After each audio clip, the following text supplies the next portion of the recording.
Hello, gentlemen. How are you? Hey. Fresh as a daisy. Yeah. In this balmy 90-degree humidity, right? That's not local Chicago. It's usually 44. Yeah. George, you're actually from here, is that correct? Or, yeah. Born and raised. Yeah, that's what I thought. So, yeah, you know all about it. Southside, my friend. Yeah. Okay. So we wanted to open this up with asking you what your house audition was like. Both of you. Mm-hmm. I don't remember an audition. Okay. Do you remember an audition, George? No.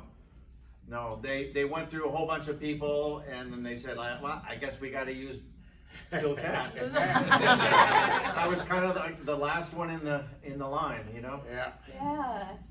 And of course, you know, as fans, we always want to hear some of the fun behind-the-scenes stories. What are some of your favorite house memories?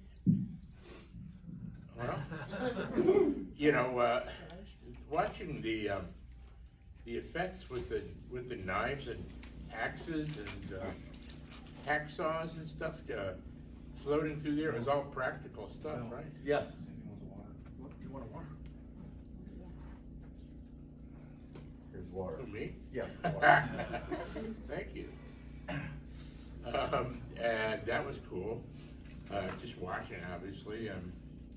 They were coming after him with all these objects of, you know, bodily harm. Yeah. And of course, you know, working in the closet with the monster, that was fun. Yeah. Yeah. I want to say that, and I tell this whether George is present or not, probably one of my favorite scenes that I've ever done in a movie was with George. It was this, and that's the truth, because I've said this many times. And it's the scene where I bring you upstairs and I put goggles on you and I hand you the harpoon and I say there's a raccoon in the closet, a big raccoon. And I don't remember you having much dialogue in it, but your face was worth $1 million. It was one of my favorite scenes I've ever done. I thought when I watch it nowadays, I go, it's hysterically funny, and it's all because of you. Oh, well, thank you, Bill. We had a blast. The director was great. The script was hilarious. They did like 5 of them or something. 4. I think they did 4 of them. No, I was not in any of them. I did like a 5-minute guest spot on the 4th one, just because I was asked by the producer as a favor to come in and do that. So I did that. But Steve Miner, who was largely responsible for the great sense of humor that film had, if George remembers. And he was always left of center, real fun to work with. Yeah. And we tried to get a second one made with all the original cast, but they just wouldn't have it. Right. Steve Miner, also a Southsider. He's from my neighborhood in Chicago. Went to Vanderpool Grammar School. Yeah. Now, we actually have a podcast titled The Dolls of Horror. And knowing that we were going to be meeting you guys this weekend, we did an episode on House 2 weeks ago. Great. And one of our segments, every episode, we have a fashion moment. And William, you won with that lovely vest you were wearing that went down here. Oh, yeah. And we also have a best hair moment, and again, William's curls, I think, took it for me as well. And then we always, curly-headed people gotta stick together, right? Right. We always have an epic line segment where we give our favorite lines. And so we were wondering, do you guys have any favorite epic lines, either yours or somebody else's from House? I know it's been a while. Yeah, you know, I think my favorite, and I only remember it because I've seen clips of it a bunch of times that people send over. When Bill, I think I'm taking the garbage out, or you're taking the garbage out. My favorite line. Yeah, something about, oh yeah, that old bat, oh my God. she was something else, right? And then he goes, my aunt, heart of gold, though. Yeah. She's a wonderful woman. By the way, that was her. That was my line. favorite line, that whole scene. Yes. Yeah. Great comedic timing on that. Yeah. Do you have one? There was one where another favorite line of mine was when I come down and I forget what George asked me, but I said solitude. Solitude's always better with Yeah. someone else around, right? That was a great one. Yeah. So I'd love to hear from both of you. Tell us a little bit about how you got your start. How did you get started doing all of this, the acting? George? I just wanted to be in Second City, and I was so clueless, so not from a showbiz or entertainment or acting or theater background, nothing. I was just a goof off, and I saw Second City a few times, and I thought, wow, that looks like people just goofing off on stage, and I was pretty sure they got paid, so I thought, I bet I wouldn't hate that. And so I didn't. And, I took workshops there and worked, pretty hard at it. And eventually got on board there. And it wasn't until I was there for maybe a couple of years that I thought, wow, I guess I'm an actor. Because it really, all I wanted was that. I didn't have any dream of, being in Hollywood or getting on a hit sitcom or anything.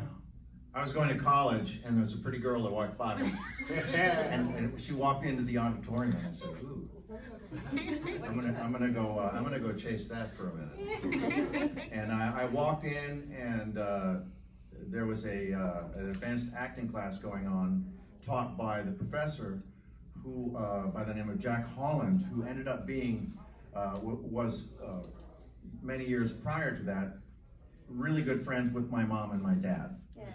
And as you know, my mom and my dad were both actors, Bill Williams and Barbara Hale, my mom.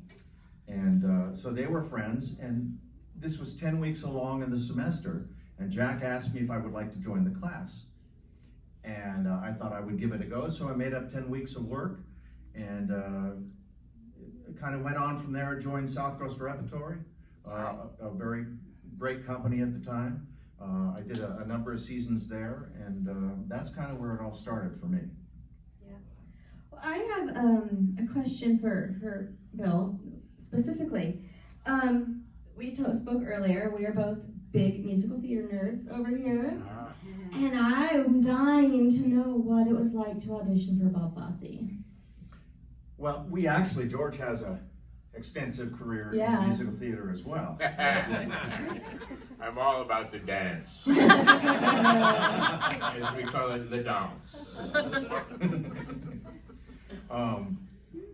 For me, I had auditioned for Stu Ostrow, who was one of the original producers for Pippin, many times, and I had auditioned for Mr. Fosse several times prior. It was after the first half a season of Greatest American Hero, they brought me in to audition again. I'd been to New York many times and to audition, didn't get it. And then I met at the Sophie Hotel in Los Angeles. I met Mr. Fosse and the accompanist that was there to prepare. And I walked in and I said, Mr. Fosse, do I need to sing for you again? And he said, no, you got the job. Oh my God. And then some weeks later, we were in New York rehearsing at Broadway Arts, and I was so grateful. I got to work with about half of the original cast. Yeah. And Cheetah Rivera joined us, and Ben Vereen, and Martha Ray, and so it was just a who's who on stage. I felt so blessed and lucky, and then to work with Mr. Fosse. And what about being able to sing and dance alongside Ben Vereen? Pretty amazing. A pretty extraordinary. Yeah, he was already a Tony winner at Yeah. that time. I mean, I watched it every night coming home I would come home from Second City and I had a tape of it, Bill's Pippin, and it was fantastic. I just loved it. I believe it was one of the first plays that they. Mhm. It was one of the first. It was in that era Yeah, well, it was where early. they did. What happened is we rehearsed in New York. We took it up to Toronto and filmed it on stage. 5 performances live, and then they brought the cameras up on stage for one day with no audience. But Mr. Fosse, Bob, flew ahead and taught an NHL, guys that would shoot ice hockey. He taught those guys how to shoot the play. That's great. And that's the story of that, because they had never done it before. Wow. Oh, that's amazing. And you're right. What was that? Was that 81? Or it was 81, early, yeah. right? Yeah, it was 81. When you did what year did you do Hairspray on Broadway? Yeah, the year Obama was elected, so 2008. 2007, 2008, a little over a year. Yeah. Yeah. Also a great show. Yeah. Also a great show. It's fun. Yeah. So I'd love to hear from both of you. What was a particularly challenging scene? It could have been in anything. What was a particularly challenging scene for both of you? Not necessarily Yeah. house, but Oh. anything. Yeah, anything. Anything. Jeez. Well, I did this play in London and then subsequently on Broadway called Art, and it's three guys just savaging each other. But I had about a 7-page monologue in Art, and there was the director Matthew Ward just directed me to not say, George, there are no full stops. I just had to blow through 7 pages, just at a whirlwind pace, and that was a challenge. Oh, yeah. I only went up once, not in London, but in Broadway. I got lost in the middle, and Judd Hirsch, I was doing it with, and he leaned over and gave me the line because he'd been listening to it for 6 months. Yeah. For me, I was, it was actually before I was doing Greatest American Hero. And I was at the Phoenix Repertory in New York with a wonderful cast from the Guthrie Theater and the wonderful Diana Wiest and I joined the cast in New York. And it was between the matinee and the evening performance, I was really sick. I was running a fever. And I went home, I grabbed a bus across town, I went home to sleep for a couple hours, and I drank too much Robitussin. So there it was, 8 o'clock performance. I'm back there, I'm out of my mind, trying to drink coffee and get up, and I still have this fever, right? And it's an ensemble piece, and it's all done in 90 minutes, so we never leave the stage. So 7 of us are on stage. I'm the only guy. There's my father, and then Diana Wiest, and all these wonderful actors on stage. And in the middle of my big speech that I have in the middle of the play, I went up. I couldn't remember anything. And there you guys are all sitting behind me like this. So I'm like this, right? And I go from one character to the other, go like this, like this, and everyone's going. So what I did, I said, I'll be right back. And I ran off stage, and off stage in those days, there used to be the stage manager, and they'd have a book. With the book. And I'd look at the book, like I came back on the stage. And I finished my speech. So, you guys have heard of some people being on the sauce. You were on the syrup. I was. I had an experience doing our show not too long ago where I also was on the syrup, and suddenly it hit, and it was like, and I was like, oh no. I fell asleep on stage once. Doing Doing art in London. Really? And it was, Really? yeah, like we were 2 or 3 months into the run, and this was with Stacy Keach and the late David Dukes. Oh my And, David Duke. yeah. And I got offered a movie, and I thought, oh, I can't possibly. And they said, no, we worked out with the producers. We'll have you at the stage door for a half hour every day. And I was like, well, okay. And it was, what was it? Alice in Wonderland. Oh. Robbie Coltrane was the other Tweedledum, Tweedledee, I don't know. It was me and Robbie, but so they go, great, we'll pick you up at 5:30 in the morning. I'm like, nice, right? And so you know, I shoot all day, and sure enough, they get me to the theater for a half hour, and I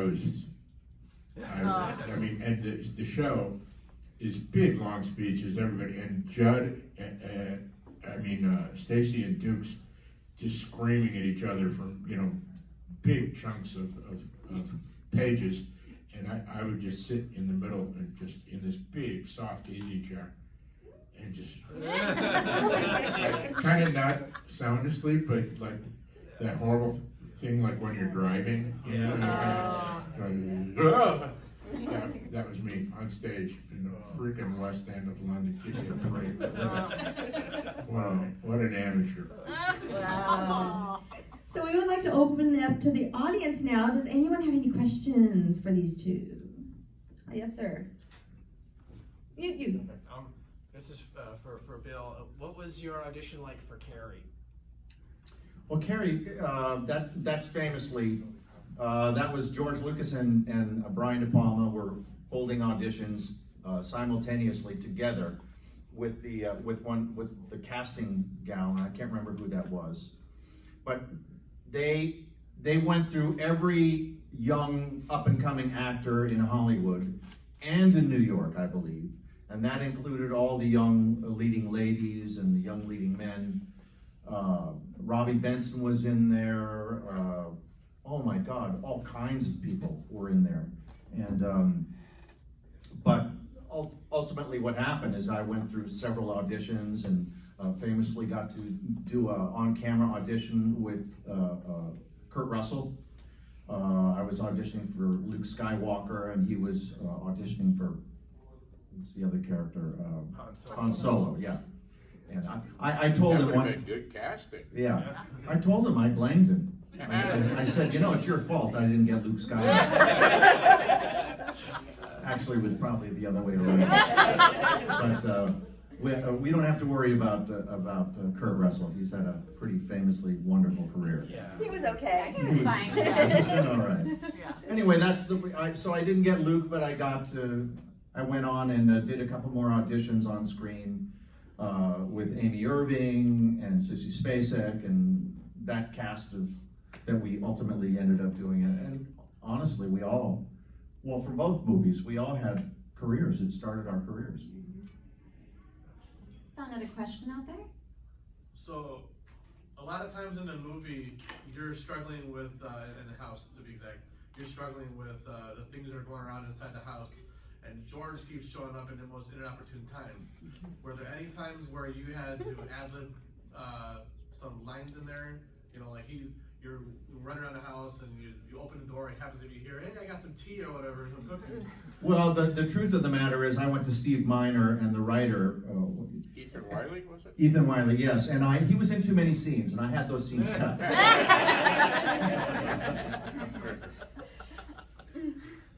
Anybody else have questions? So, George, you obviously must have people yell Norm at you everywhere you go. Where's the strangest place you've been where you've had a Norm either shouted out at you or recognized for that?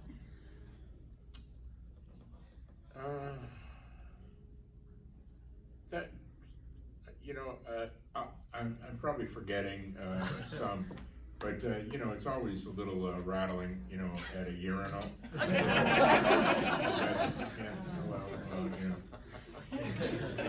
Could you sign this? When you Any other questions Thank out you. there? How does it feel after all these years to be talking about House? I mean, it's one of those that slid under the radar back then, and it's just risen to beyond cult status, I would say. But here we are. I won't go into years because it makes me feel old just saying it. But how does it feel to still talk about it today?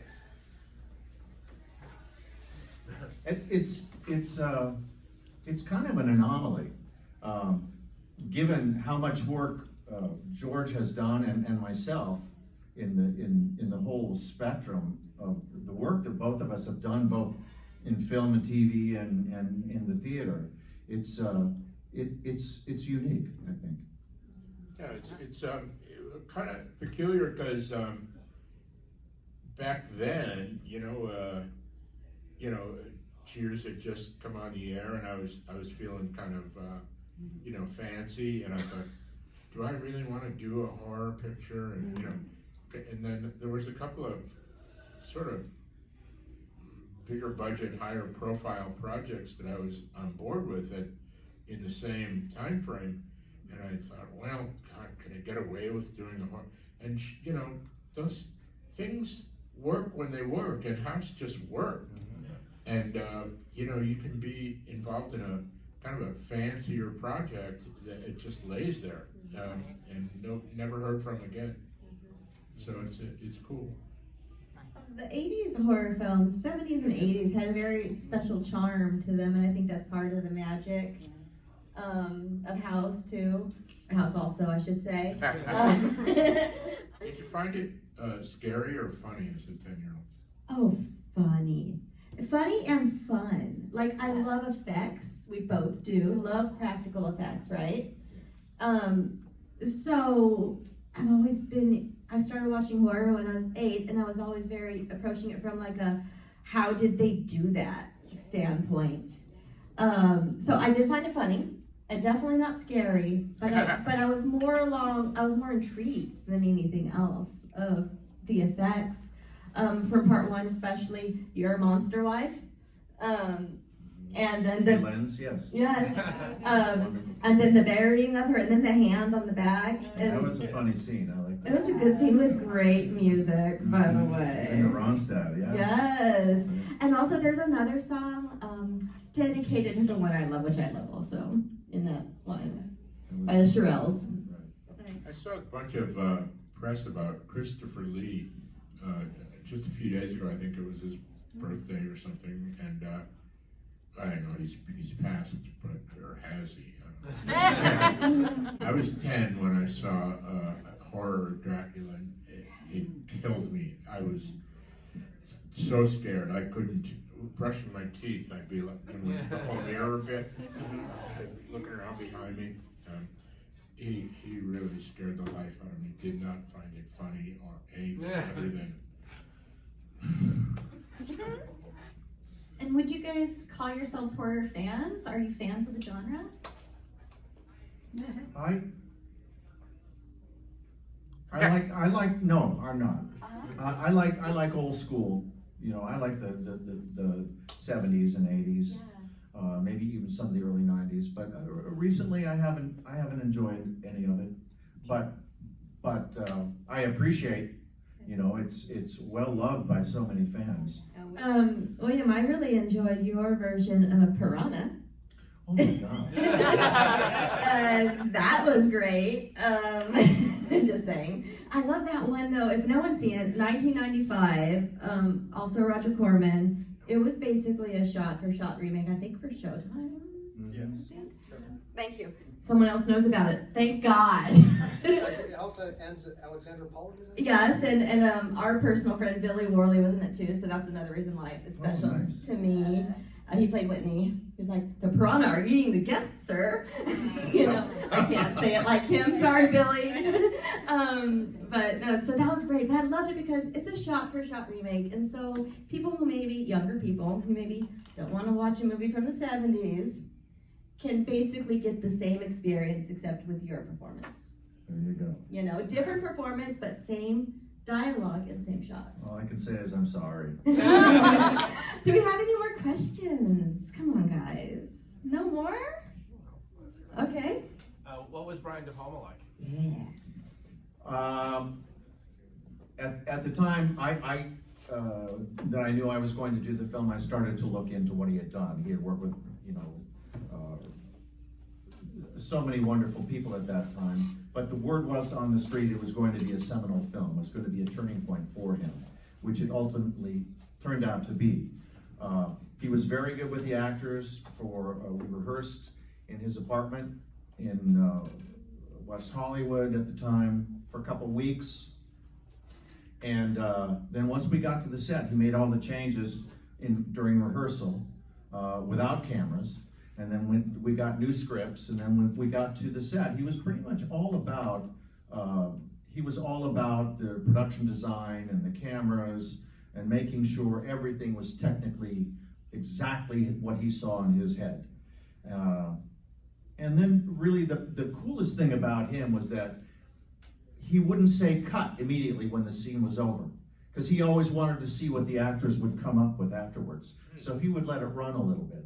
And a lot of my stuff I was ad-libbed at the end, and he gave me that freedom for the last 30 seconds or 45 seconds after he said cut to come up with something funny, which I tried to.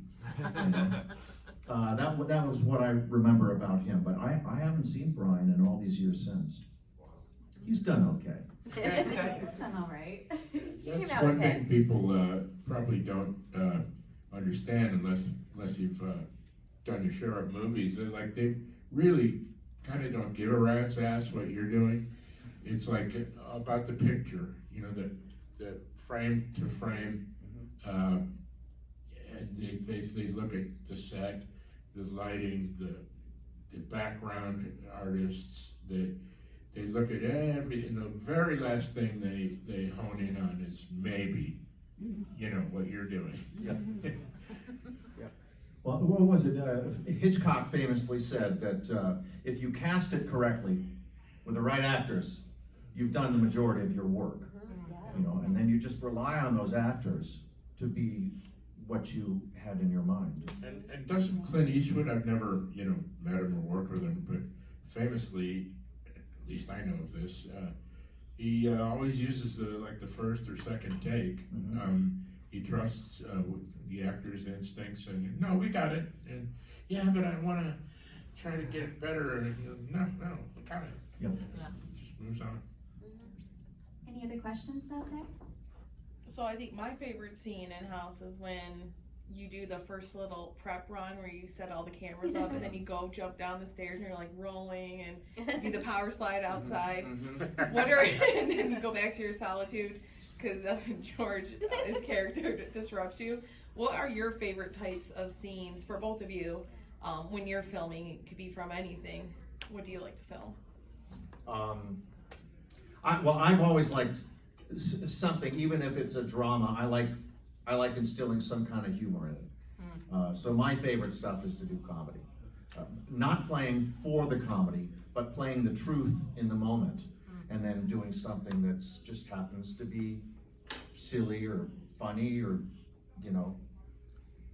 As Elaine May said, never let them catch you trying to be funny. Yeah.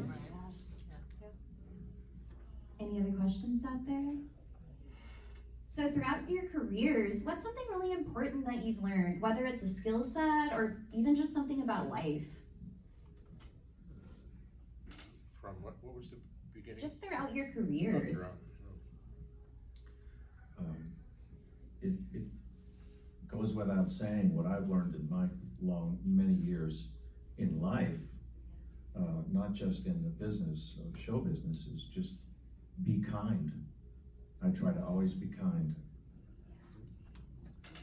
Yeah, be nice. I mean, that's E.T., right? And that's, you know, it's the Jesus myth, obviously, you know, do unto others, etc. It's just, it's the way forward. Not, you know, I'm not trying to lay a big Jesus thing. But, you know, yeah, I couldn't disagree at all. There was a time in my career when I kind of was like on a rocket ride, you know, and I was doing very, very well, and I forgot myself, and I let my ego get the best of me, and I paid for it for many years, and but my saving grace was that I realized it, and in the subsequent 35 years since then, I've always tried to be kind and gracious and treat others like I would like to be treated. Wow, now I kind of want to know how you goofed up. Do tell. No. Thank Thank God I wasn't around now, I'd be canceled. Enough said. Yeah, we were just talking, she and I were just talking about it earlier, we're like, give me a break. You know? So I would love to know your personal opinions, both of you. What is the main difference between executing a stage production and being in a film or a television show? Well, theater is just by far the most fun. You know, it's even fun in the rehearsal room, and movies are well, as Bill said, you know, like De Palma, all directors are pretty much the same. It's they have way bigger fish to fry than your little issues in a moment, you know, and so you know, theater. But once you get the show up and running, I mean, you show up at 7:30, you're out the door at 10:30. Where to, boys? Uptown, downtown. Rooms are oyster. Movies, it's like every single day is like a technical rehearsal. In theater, it's all tech, and it's tough work. For me, hands down, far and away, my favorite time in show business has been in rehearsal for a play or a musical. My favorite time trying to figure out the puzzle. That is so rewarding. If I miss anything in the show business, because I don't work as much as I used to, but I do miss the theater. I miss that rehearsal time. That's what I miss. Well, you both have a great sense of comedy. What makes you both laugh? What do you think are some essential elements of good comedy? Truth. Yeah. Truth, yeah. What you just said. Don't let them see you trying to be funny. Yeah. You know. Any more questions that were thought of? No one? Well, thank you all very much Thank for you. coming. We really Thank enjoyed you. it. Thank you.